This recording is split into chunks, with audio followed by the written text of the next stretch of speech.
आपका स्वागत है सुविचार चैनल पर, जहां हम आपको रोचक कहानियों और महत्वपूर्ण संदेशों के माध्यम से जीवन के मूल सिद्धांतों को समझाने का प्रयास करते हैं। आज हम आपको एक ऐसी कहानी सुनाएंगे जिसमें दिखाया गया है कि कुछ जगहों पर रहना हमारे जीवन को कैसे बर्बाद कर सकता है। यह कहानी हमें सोचने पर मजबूर करेगी कि कैसे हमें अपने निर्णयों को सावधानी से लेना चाहिए। तो आइए इस कहानी के साथ अपने सोचने का सफर शुरू करें और हमारे साथ जुड़कर जीवन के महत्वपूर्ण सबक सीखें। यह 10 जगहें आपके जीवन को बर्बाद कर सकती हैं। हिंदू पुराणों और वास्तुशास्त्र में कुछ जगहों पर एक सभ्य व्यक्ति को नहीं रहना चाहिए।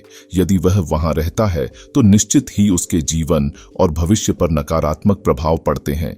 घर अगर सुकून का नहीं है तो कैसे जीवन में सुकून आएगा? दरअसल आप जहां रहते हैं उस स्थान से ही आपका भविष्य तय होता है। यदि आप गलत जगह रह रहे हैं तो अच्छे भविष्य की आशा मत कीजिए। अतः हर व्यक्ति को यह जानना जरूरी है कि उसे कहां रहना चाहिए और कहां नहीं रहना चाहिए।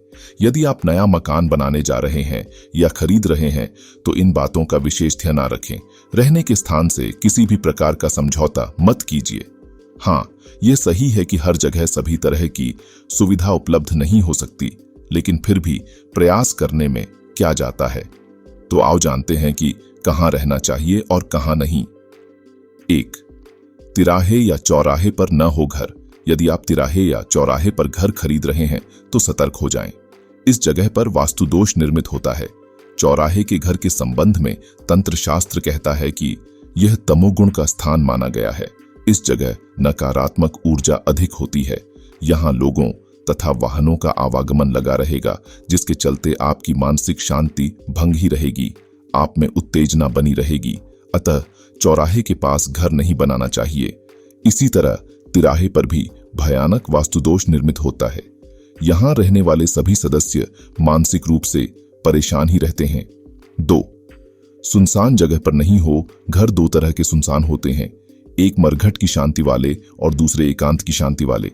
कई लोग एकांत में रहना पसंद करते हैं, इसके चलते वे सुनसान में रहने चले जाते हैं।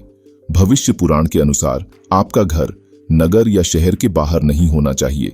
गांव या शहर में रहना ही तुलनात्मक रूप से अधिक सुरक्षित होता है।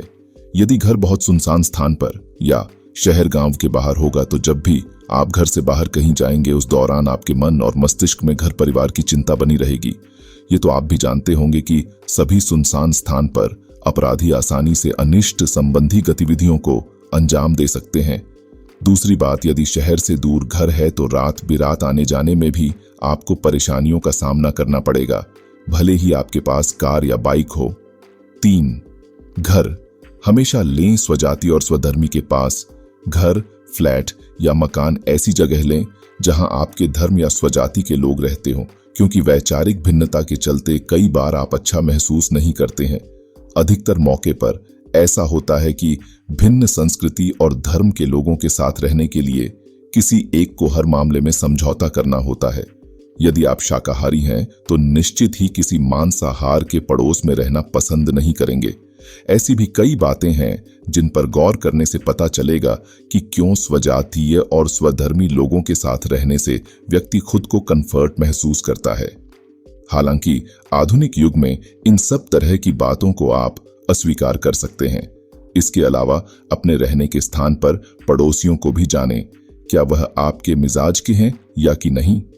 अक्सर यह देखा गया है कि समान वैचारिक समूह के साथ ही रहने से व्यक्ति खुद को सुरक्षित और प्रसन्नचित्त महसूस करता है। 4. अवैध गतिविधियों वाली जगह। यदि आपके घर के आसपास मदिरालय, जुआघर, मांस मच्छी की दुकान या इसी तरह की किसी भी प्रकार की अनैतिक अवैध गतिविधियां संचालित होती हैं तो वहां कतई न रहें। भले ही आप मांसाहारी हों, फिर भी आप वहां नहीं रहें। ऐसी जगह आपके जीवन में कभी शांति नहीं रहने देगी। इससे आपके और आपके बच्चों के भविष्य पर नकारात्मक असर होगा। इन जगहों पर अपराधी, तामसिक और नकारात्मक किस्म के लोगों का आवागमन अधिक होता रहता है। इससे घर पर संकट के बादल कभी भी मंडरा सकते हैं। बेहतर भविष्य के लिए या तो ऐसी अवैध गतिविधियां बंद करवाएं या वह जगह छोड़ दें। 5. शोर मचाने वाली दुकान या फैक्ट्री। यदि आपके घर के आसपास ऑटो गैराज, यंत्र निर्माण का कार्य, फर्नीचर आदि बनाने का कार्य, पत्थर तराशने का कार्य आदि होता है, या इसी तरह के शोर उत्पन्न करने वाले किसी भी प्रकार की दुकान हो, तो यह भी आपके लिए परेशानी की जगह है। इससे घर के सदस्यों को परेशानी बनी रहेगी। वर्तमान युग में हर कोई अपने घर में ही संगीतशाला, नृत्यशाला और किसी भी तरह की दुकान खोलने लगा है, जो कि दूसरे रहवासियों के लिए परेशानी का कारण बन जाता है। मेन रोड के अधिकतर घर अब दुकानों में बदल गए हैं। शहर में रहवासी क्षेत्र तो अब कम ही बचे हैं।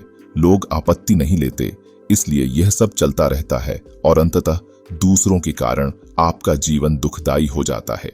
6. जहां न हो मंदिर वहां न रहें। बहुत से वास्तुशास्त्री मानते हैं कि मंदिर के पास नहीं रहना चाहिए, लेकिन यह उचित नहीं है। दरअसल आपको मंदिर के पास मकान लेते वक्त उसकी दिशा का चयन करना चाहिए, अर्थात मंदिर की किस दिशा में मकान लेना शुभ होगा। कहते हैं कि आपका मकान मंदिर के पास है तो अति उत्तम, थोड़ा दूर है तो मध्यम, और जहां से मंदिर नहीं दिखाई देता या उसकी घंटी की आवाज नहीं सुनाई देती तो वह निम्नतम है। ऐसे में कम से कम मंदिर से घर उतनी दूर हो जहां से उसकी घंटी की आवाज सुनाई दे। दरअसल आपका मकान मंदिर के इतनी दूर होना चाहिए जिससे मंदिर के कार्य में किसी भी प्रकार की बाधा उत्पन्न न हो और आपका जीवन भी मंदिर के दैनिक कार्यों के कारण बाधित न हो। हमने यह देखा है कि मंदिर से लगे या मंदिर के अंदर बने जिन घरों का निर्माण वास्तु के अनुसार हुआ है, वहां रहने वाले लोग सुख समृद्धि भरा जीवन व्यतीत कर रहे हैं। यदि वहां रहने वाले गृहस्थ है तो उनके परिवार तरक्की कर रहे हैं। भारत के कई शहरों में व्यस्त बाजार में छोटे बड़े धार्मिक स्थल होते हैं, जिनके आसपास घनी आबादी या दुकानें होती हैं। ऐसी जगहों पर खूब व्यवसाय होता है और वहां रहने वाले लोग खूब तरक्की करते हैं। अक्सर लोग यह तर्क देते हैं कि धार्मिक स्थानों के आसपास रहने वाले वहां बजने वाली घंटी, शंख, ध्वनि विस्तारक यंत्र, शोरगुल, भीड़ इत्यादि के कारण परेशान रहते हैं, लेकिन यह उचित नहीं है। दरअसल आध्यात्मिक वातावरण को शोरगुल का नाम नहीं दिया जा सकता है। मंदिरों की नगरी मथुरा, उज्जैन, हरिद्वार आदि जगहों पर हर घर के पास एक मंदिर है और वहां के लोग बहुत ही शांत चित्त एवं आध्यात्मिक भाव से संपन्न हैं। राजा भोज ने अपने श्रेष्ठ विद्वानों की सहायता से प्रजा की सुख समृद्धि की कामना से समरांगन वास्तुशास्त्र के रूप में वास्तु के नियमों को संग्रहित किया है। समरांगन वास्तुशास्त्र में घर के पास मंदिर के होने के बारे में लिखा है। यदि मंदिर हो तो किस दिशा में किस देवता का मंदिर हो। यदि ऐसा नहीं है तो उन्होंने इसका समाधान भी बताया है। 7. दबंगों और प्रख्यात लोगों से दूर रहें। भविष्य पुराण के अनुसार जहां राजा या उनके सेवक निवास करते हैं वहां घर नहीं बनाना चाहिए। अगर राजा के सेवकों के साथ किसी बात पर विवाद हो जाए तो ऐसे लोग अपने प्रभाव से आपका अहित कर सकते हैं। दूसरी बात, राजा के महल के पास भी घर नहीं बनाना चाहिए, क्योंकि महल में अनेक विशिष्ट लोग आते जाते रहते हैं। इससे घर के सदस्यों का जीवन बाधित हो सकता है। आजकल राजा और उनके सेवकों के रूप बदल गए हैं। अब उनकी जगह नेताओं और गुंडों ने ले ली है। बहुत अधिक अति विशिष्ट अधिकारी भी आपको छोटा समझकर आपके लिए परेशानी खड़ी करता रहेगा। इसीलिए अच्छा होगा कि दबंगों और प्रख्यात या कुख्यात लोगों से दूरी ही बनाए रखें। 8. भूमि का चयन करें। भूमि लाल है, पीली है, भूरी है, काली है या कि पत्थरीली है। ऊसर, चूहों के बिल वाली, बांबी वाली, फटी हुई उबड़ खाबड़ गड्ढा वाली और टीलों वाली भूमि का त्याग कर देना चाहिए। जिस भूमि में गड्ढा खोदने पर राख, कोयला, भस्म, हड्डी, भूसा आदि निकले, उस भूमि पर मकान बनाकर रहने से रोग होते हैं तथा आयु का ह्रास होता है। पूर्व, उत्तर और ईशान दिशा में नीची भूमि सब दृष्टियों से लाभप्रद होती है। आग्नेय, दक्षिण, नैऋत्य, पश्चिम, वायव्य और मध्य में नीची भूमि रोगों को उत्पन्न करने वाली होती है। दक्षिण तथा आग्नेय के मध्य नीची और उत्तर एवं वायव्य के मध्य ऊंची भूमि का नाम रोगकर वास्तु है, जो रोग उत्पन्न करती है। अतः भूमि का चयन करते वक्त किसी वास्तुशास्त्री से भी पूछ लें। 9. जहां नदी और पहाड़ न हो वहां न रहें। पुराने समय में यह प्रचलित था कि मकान उस गांव में हो जहां नदी, 5 तालाब, 21 बावड़ी और 2 पहाड़ हो। लेकिन आजकल मकानों को बनाने के लिए तो पहाड़ काटे जा रहे हैं और नदियां सूख रही हैं। अब किसी स्थान की जल और वायु के प्रभाव को कौन देखता है? पहाड़ों से ही वायु का प्रभाव संचालित होता है। कहते हैं कि दो पहाड़ों के बीच बसा शहर आने वाले तूफान और आंधियों से सुरक्षित ही नहीं रहता, बल्कि वह चारों आर्थुओं को भी अच्छे से संचालित करता है।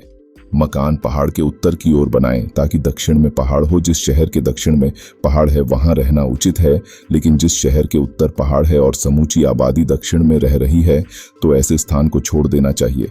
दूसरी बात यह कि नदी और तालाब स्वच्छ रहें और लोगों को स्वच्छ पानी मिलता रहे। इसके लिए उनसे थोड़ा दूर ही मकान होना चाहिए, कारण नदी में कटाव न हो। नदी में अक्सर उफान और बाढ़ का खतरा भी बना रहता है।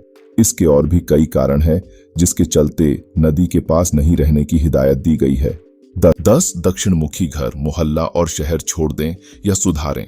आप कतई दक्षिणमुखी घर में ना रहे, अन्यथा बहुत परेशानी उठानी होगी। इसके अलावा मोहल्ले और टाउनशिप भी दक्षिणमुखी होते हैं, जैसे उसका मुख्य प्रवेश द्वारा दक्षिण में हो और उत्तर एवं ईशान में जरा भी खाली स्थान न हो, वहां पर भारी सामान रखा हो या मकान बना रखे हो सकता है कि टीपी हो, स्टोर रूम हो या पूर्णतः बंद हो किसी दीवार से। जब कॉलोनी काटी जाती है तो वास्तु पर कोई शायद ही ध्यान देता हो। वास्तुशास्त्र में ग्राम और नगर की संरचना का उल्लेख मिलता है। उसके अनुसार ग्राम और नगर नहीं है तो वहां रहने वाले सदा दुखी ही रहते हैं। इसका वास्तुशास्त्र में विस्तार से वर्णन किया गया है, जैसे किसी भी मकान, कॉलोनी या मोहल्ले और शहर के बीच का स्थान ब्रह्मा स्थान कहा गया है। यदि यह स्थान गंदा है, यह कि किसी नगर के बीचों बीच नाला बह रहा है तो यह वास्तु दोष है। यदि नगर के ईशान या उत्तर में कचरा इकट्ठा करने का स्थान बना रखा है, वहां कोई पहाड़ है या बाजरी घर है तो यह भी वास्तु दोष है। अंत में उपरोक्त बताए गए पॉइंट जानकारी हेतु है, इसे पूर्ण सत्य न माना जाए।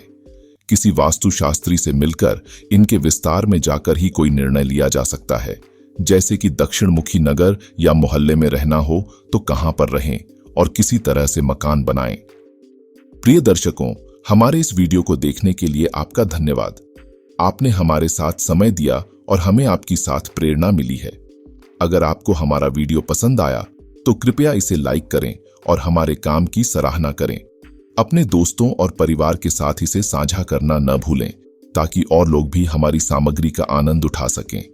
हमारे चैनल को सब्सक्राइब करने के माध्यम से आप हमारे साथ जुड़ सकते हैं और हमारे नए वीडियो की जानकारी प्राप्त कर सकते हैं।